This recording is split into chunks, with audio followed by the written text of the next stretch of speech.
demonios, esos seres poderosos a los que todo el mundo teme. Pero, ¿cuál es el origen de los demonios? ¿Qué tanta influencia pueden ejercer sobre la humanidad? ¿Hay oportunidad de librarse de ellos? ¿Cómo es el asunto de la posesión demoníaca? ¿Quiénes son y cuál es el propósito de los demonios?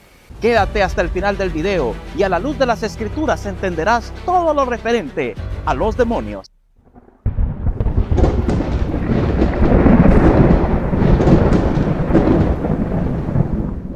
Iniciemos hablando acerca del origen de los demonios. ¿Será que Dios creó a los demonios? ¿Será que ellos tienen vida espontánea, vida en sí mismos? La respuesta es no a ambas cosas. Dios creó ángeles, pero a esos ángeles les dio libre albedrío, es decir, ellos tenían que decidir, podían decidir si querían seguir las normas de Dios, si querían adorar a Dios o por el contrario querían seguir sus propias normas depravadas, dependiendo de lo que ellos decidieran. La Biblia nos narra acerca del primero que se convirtió en un demonio y fue un ángel, de hecho un querubín, el más exaltado de todos. Isaías capítulo 14, versículos del 12 al 14 dice: ¿Cómo caíste del cielo, oh lucero, hijo de la mañana? Cortado fuiste por tierra, tú que debilitabas a las naciones, tú que decías en tu corazón: subiré al cielo, en lo alto, junto a las estrellas de Dios levantaré mi trono, y en el monte del testimonio me sentaré, a los lados del norte, sobre las alturas de las nubes subiré, y seré semejante al Altísimo. El primer demonio fue un querubín exaltado llamado Lucifer, que deseó ser igual a Dios, ambicionó el puesto de Dios. El orgullo, la soberbia hicieron mella en su corazón y decidió seguir su propio camino, haciendo a un lado la voluntad de Dios y la soberanía de Dios. Pero Satanás, ahora, antes Lucifer, no se quedó solo en esa rebelión. Empezó a hablar con otros ángeles, empezó a convencer a otros ángeles y los trajo a su rebelión. Es por eso que en el libro de Apocalipsis capítulo 12, versículos del 7 al 9, leemos: Entonces hubo una guerra en el cielo. Miguel y sus ángeles lucharon contra el dragón, y el dragón y sus ángeles lucharon, pero no prevalecieron y no se halló más lugar para ellos en el cielo. Así fue expulsado el gran dragón, la serpiente antigua que se llama Diablo y Satanás, que engaña al mundo entero. Él y sus ángeles fueron arrojados junto con él. ¿Puedes verlo? Satanás convenció a otros ángeles de sumarse a su rebelión y así ellos se convirtieron también en demonios. Así fue como comenzó esto. Así fue como vinieron los demonios. Y el mismo libro de Apocalipsis capítulo 12 nos dice de que Satanás se trajo a la tercera parte de los ángeles de Dios a su rebelión. Es decir, que de cada 3 ángeles que Dios creó, uno de ellos decidió rebelarse a Dios y hacerse demonios. Imagínate cuántos son. Y ellos vinieron a esta tierra, están en este planeta para tratar de destruir la creación y la obra de Dios.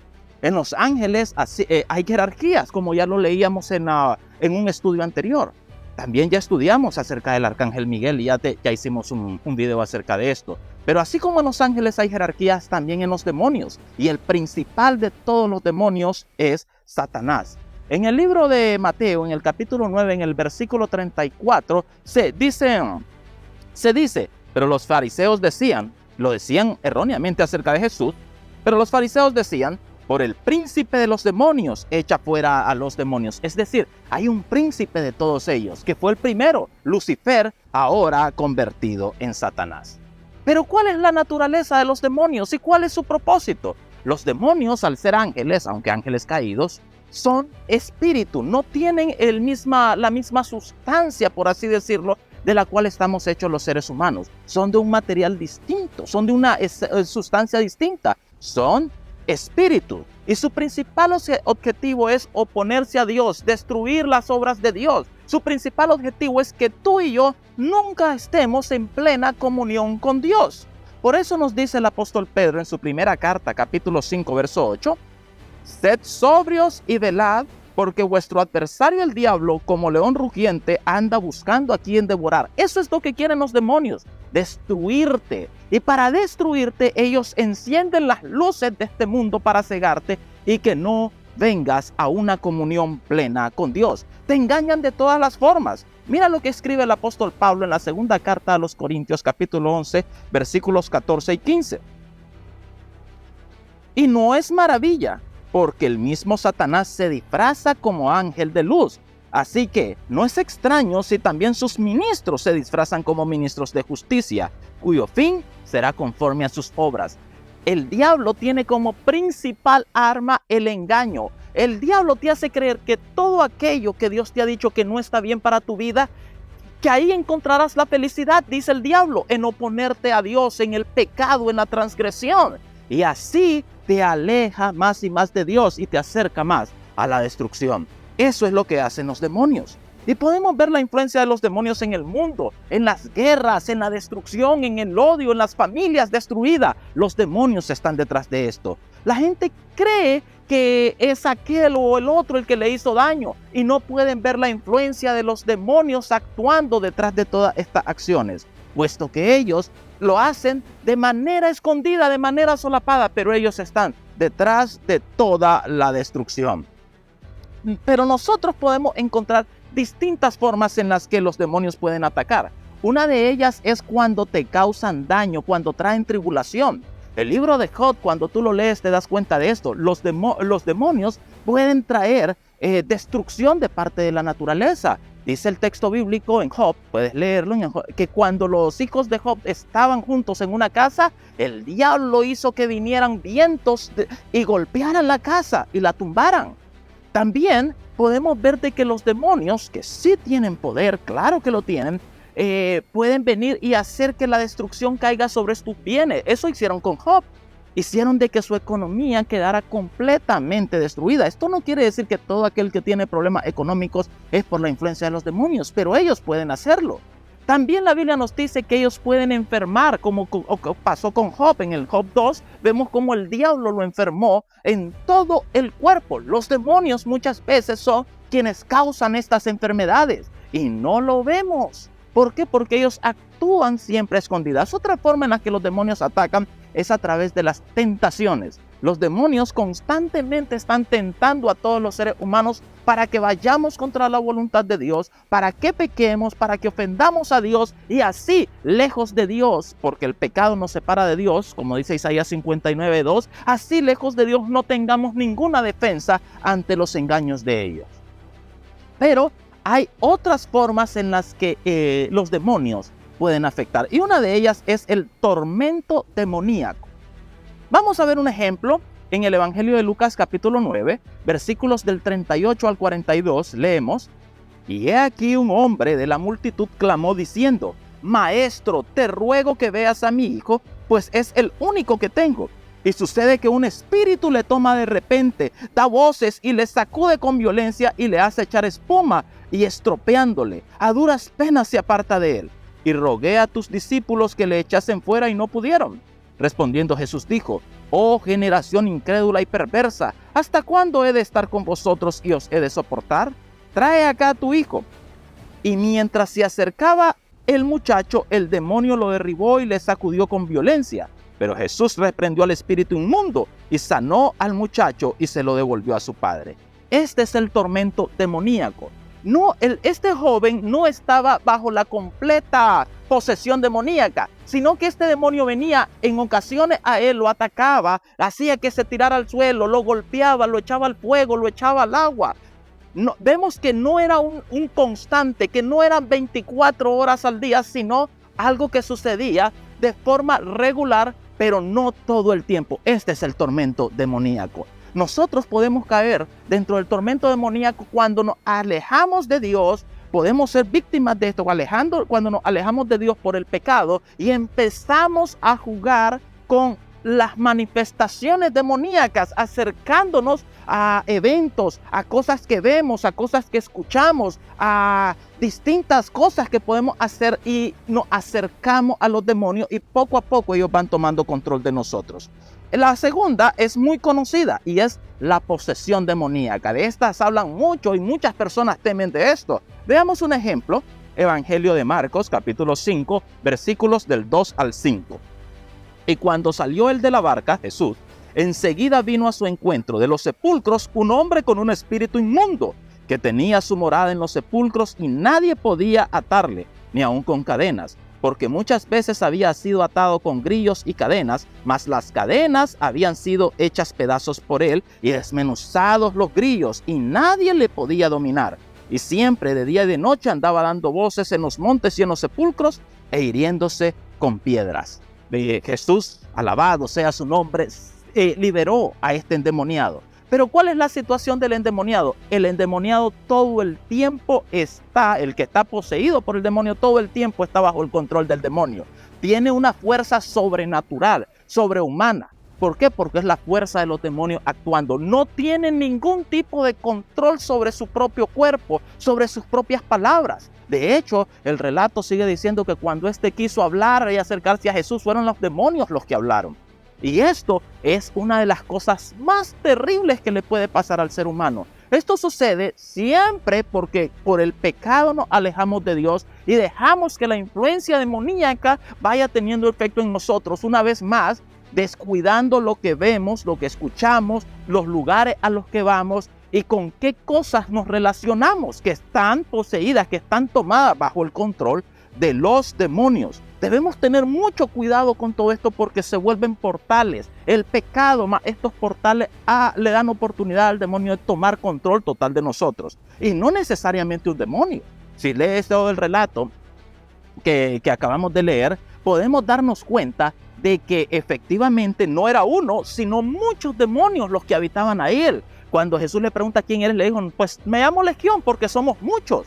Y los demonios también pueden tomar posesión de animales, como sucedió con los cerdos de esa región cuando sucedió esto. Cuando estás bajo la posesión demoníaca, el diablo habla por ti, el diablo te lleva a donde él quiere, no tienes control de tu cuerpo, no tienes control de nada. El diablo se ha posesionado de ti. Pero hay una tercera forma y es la más peligrosa de todas. Aún más que la posesión demoníaca, que es a la que la mayoría le tiene miedo. Y el diablo utiliza esta de la forma más continua. Es la más común, es la más peligrosa y es la que menos se estudia. Y estamos hablando del dominio demoníaco. Vamos a ver un ejemplo. Lucas capítulo 22 y versículo 3. Entonces Satanás entró en Judas, llamado Iscariote, que pertenecía al número de los 12 apóstoles. Otro texto, Juan capítulo 13 y versículo 2.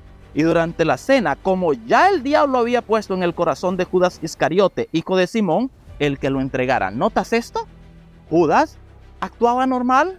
Judas tenía control sobre su vida, aparentemente. Judas era un dirigente de la naciente iglesia cristiana. Judas hablaba normal, hablaba bonito. Judas era completamente funcional, se vestía, vivía con quienes debía vivir, comía, hacía todas sus actividades. Pero quien le estaba dominando realmente era Satanás. Realmente era el diablo. El diablo ya había entrado en él. Y este es el más peligroso porque muchas personas están bajo el dominio demoníaco. Que ellos actúan normal, están en sus casas, van a sus trabajos, no hay nada raro aparentemente en ellos, pero el diablo es el que está dominando sus acciones aún sin ellos saberlos, aún sin que nadie lo note. Y esto puede ocurrirle a cualquiera. Puede ocurrirle a alguien que está lejos de Dios, puede ocurrirle a alguien que incluso va a la iglesia, pero no tiene una vida realmente consagrada. Puede ocurrirle a un pastor, a un dirigente de la iglesia que realmente no está llevando su vida acorde a la voluntad de Dios. Este es el más peligroso de todos, el dominio demoníaco. Pero ¿cómo se da esto? ¿Cómo es esto posible? Leamos por favor Romanos capítulo 6, verso 16. ¿No sabéis que si os sometéis a alguien como esclavos para obedecerle, sois esclavos de aquel a quien obedecéis, sea del pecado para muerte o sea de la obediencia para justicia? ¿Entiendes lo que te digo? Cuando tú has decidido irte por el lado del pecado, cuando tú has decidido pecar, no es que tú eres libre. Hay muchos que dicen, no es que yo soy libre, no es que yo tengo derecho a hacer lo que yo quiera. No, no es así. Tú solamente tienes dos opciones, o te decides por el pecado para muerte, o te decides por la justicia para vida. No hay términos medios. Pero cuando tú te decides por el pecado, Cuando te permites que Satanás te venza a través del pecado, tú ahora pasas a ser esclavo de Satanás, esclavo de los demonios, esclavo del pecado. Tú actúas normal, nadie va a decir nada raro de ti, pero es el diablo el que te está dominando. Y esto no sucede a todos los seres humanos cuando pecamos. Estamos bajo el dominio demoníaco. Pero ¿sabes qué es lo terrible? El del tormento, el atormentado por el demonio, sabía que tenía ese problema y sabía que tenía la necesidad de ser liberado. El poseído por el demonio sabía que tenía ese problema y sabía que tenía necesidad de liberación. Pero el que tiene dominio del diablo no percibe su situación. Le cuesta percibirlo y por lo tanto no entiende que necesita ser liberado de los demonios. No entiende que necesita ser liberado tanto como el atormentado del demonio o tanto como el poseído por el demonio. Necesita ser liberado. Y solo hay uno que puede liberarlo y es Cristo Jesús. Pero ¿tenemos defensa contra los demonios? Ve lo que sucede algunas veces. Lucas capítulo 11 versículos del 24 al 26. Cuando el espíritu inmundo sale del hombre, anda por lugares áridos en busca de reposo, pero al no encontrarlo dice: volveré a mi casa, de donde salí. Y cuando llega y la encuentra barrida y adornada, va y trae otros 7 espíritus peores que él, y todos entran y allí se quedan a vivir. Y el estado final de aquel hombre resulta peor que el primero. Nota qué interesante. Fue liberado, pero decidió dejar vacía su vida, vacía la casa de su corazón, vacía la casa de su vida. ¿Y qué pasó? Aquel demonio del que fue liberado volvió con 7 peores que él y llenaron a ese hombre y lo llevaron a una condición peor. Entonces no se trata solo de ser liberado, no se trata solo de que Cristo saque el demonio de ti. Se trata de que una vez que eres liberado, automáticamente, inmediatamente tienes que llenar tu vida de Cristo Jesús para que los demonios no puedan entrar una vez más. El apóstol Pablo nos da la clave. Efesios capítulo 6 versículos del 10 al 18 nos dice: por lo demás, hermanos míos, fortaleceos en el Señor y en el poder de su fuerza. Vestíos de toda la armadura de Dios para que podáis estar firmes contra las acechanzas del diablo. Porque no tenemos lucha contra sangre y carne, sino contra principados, contra potestades, contra los gobernadores de las tinieblas de este siglo, contra huestes espirituales de maldad en las regiones celestiales. Por tanto, tomad toda la armadura de Dios para que podáis resistir en el día malo y habiendo acabado todo estar firmes. Estad pues firmes, ceñidos vuestros lomos con la verdad y vestidos con la coraza de justicia y calzados los pies con el apresto del evangelio de la paz. Sobre todo tomad el escudo de la fe, con que podáis apagar todos los dardos de fuego del maligno. Y tomad el yelmo de la salvación y la espada del Espíritu, que es la palabra de Dios, orando en todo tiempo con toda oración y súplica en el Espíritu, y velando en ello con toda perseverancia y súplica por todos los santos. Pablo nos dice que tenemos una lucha encarnizada, pero no es contra los seres humanos, no es contra carne y sangre, es contra los demonios.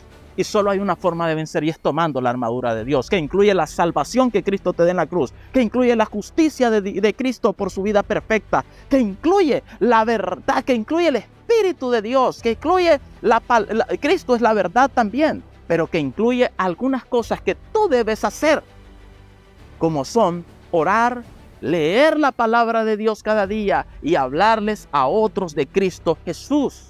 Y manteniendo esa comunión con Dios, tienes la victoria sobre esas huestes de maldad. Una victoria que no es tuya, sino una victoria que Cristo te da. Santiago nos agrega más en el capítulo 4 de su libro, verso 7. Someteos pues a Dios, resistid al diablo, y él huirá de vosotros. ¿Entiendes? Hay un proceso. Y dice que lo primero tiene que ser para que el diablo no tenga más dominio sobre ti, para que los demonios no puedan tener más dominio sobre ti, no puedan vencerte. La primera clave es sométete a Dios. Sométete a Dios. Así de simple. Y luego, una vez sometido a Dios, con la fuerza que Dios te da, podrás resistir al diablo. Y cuando Él te mire que estás con Dios, que esa comunión con Dios que mantienes es inquebrantable, Él habrá de huir de ti. La Biblia nos dice que hay victoria sobre los demonios cuando estamos en Cristo Jesús. Lucas 8:2 nos dice: y algunas mujeres que habían sido sanadas de espíritus malignos y de enfermedades. María, que se llamaba Magdalena, de la cual habían salido 7 demonios. Cristo había libertado. En Cristo hay liberación de los demonios. Pero para eso debes venir a Jesús tal cual estás, reconocer que el pecado te tiene bajo el dominio demoníaco. Aunque no estés atormentado por demonios, aunque no estés poseído por demonios, en el pecado el demonio te domina. Pero hay una promesa maravillosa de Cristo Jesús. La encontramos en Marcos 16:17. Y estas señales seguirán a los que creen. En mi nombre echarán fuera demonios. Pero es en el nombre de Cristo Jesús, porque es Cristo quien ha vencido a Satanás. Es Cristo quien ha vencido a los demonios. El final de los demonios, de Satanás y de toda su hueste es claro en la Biblia. Serán destruidos con fuego que cae del cielo y nunca más volverán a existir. Y junto con ellos serán destruidos todos los que decidan entregarle el dominio de sus vidas. ¿Cómo estás hoy? Tal vez no estés atormentado por los demonios. Tal vez no estés poseído por los demonios. Pero sí puede ser que estés dominado por ellos, si es que estás en pecado. Pero hoy Cristo te llama y te dice, ven a mí para ser liberado. Ven a mí para que Cristo te dé la victoria sobre todos ellos. Para que el diablo huya de ti al verte tomado de la mano de Cristo Jesús. Para que puedas tener una vida de victoria sobre el pecado, de victoria sobre los demonios en los brazos de Cristo Jesús. Ven a Él ahora.